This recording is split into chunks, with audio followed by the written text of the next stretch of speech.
Some breaking news this morning. President Trump has agreed to a 4-hour debate that was hosted by Joe Rogan with a live stream with no live audience. This was proposed on a Joe Rogan podcast with Tim Kennedy. He says, on my podcast with Joe Rogan, he offered to moderate a debate between Biden and Trump. It would be 4 hours, no live audience, just the two candidates' cameras, their vision to move this country forward. Who wants this? Trump replied, I do. We're all waiting with bated breath to see whether Biden is going to I would not hold your breath on that one. He's not going to have it. However, it's an awesome idea, and it's pretty cool the president agreed to it. And I think it's something that we would all be if I can't host a debate, I would rather Joe host. Oh my God. Can you imagine if this, okay, it's not going to happen. But let's just imagine for a second that it did. 4 hours of the three of them with Joe Rogan moderating. It's also it's kind of a sad statement on media in a way, and this is no offense to Joe Rogan, but that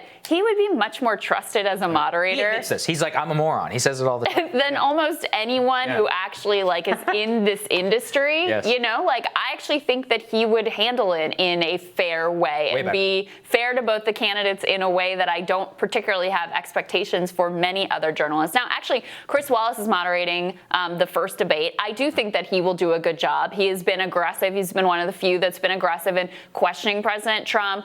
Biden hasn't really agreed to sit for an interview with him, but I have no doubt he would be aggressive in questioning him as well. There are very few anchors out there who have thrown any difficult questions at Joe Biden at all. In fact, Jake Tapper was basically the first one who the Biden team agreed to sit for, who actually gave him tough questions. Otherwise, it's like Nicole Wallace from that interview. I will never get over the fawning, disgusting. At the very beginning of Corona.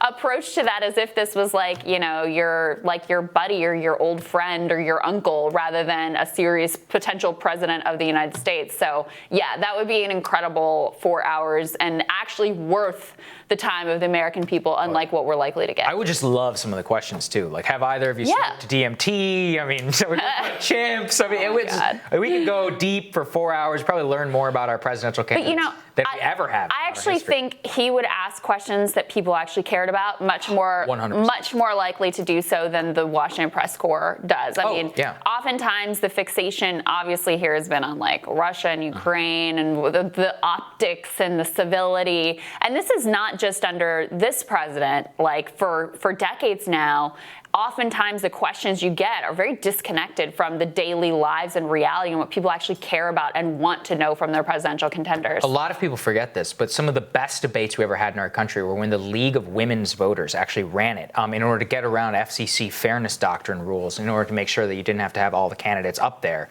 They were fantastic. Long before a lot of these commissions and all this other so-called objectivity journalists, and we'll cover later in the show what one of those moderators has actually been up to, which is pretty interesting.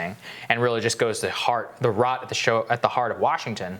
And in all seriousness, with Rogan, I mean, what does he talk about? He's like, people don't have faith in institutions. And I've heard him say it many times. Be like, why have people not gotten more than a $1,200 check? I would love to hear Donald Trump actually just answer that most basic question. I have actually not yet heard Trump even ask that once. And we can go all the way down the list here in terms of the economy, in terms of the stuff really a war, something that Joe has long talked about, the experience of veterans. I would love to see Biden press on the Iraq war in an actual conversation with Rogan. Hopefully, he would ask him about NAFTA and China as well. We've heard him talk as much about the macro factors. Largely what it means here is we are not being served by our public debate. And I think that's what you're really talking about. We are not being served by the current structure of these presidential debates, by the ads and the so-called interviews that many of these people conduct, and that people are yearning for something better. And so it could happen, but it's not. Listen, I mean, crazier things have happened in 2020. Yes. Probably in the past 2 days, crazier things have happened. I wouldn't hold your breath, but it's interesting to think about. Sure. And it certainly does expose, as you're putting it, sort of the rot at the core of journalistic institutions that people would be so excited about something like this. I think that's right. All right, more Rising for you after this.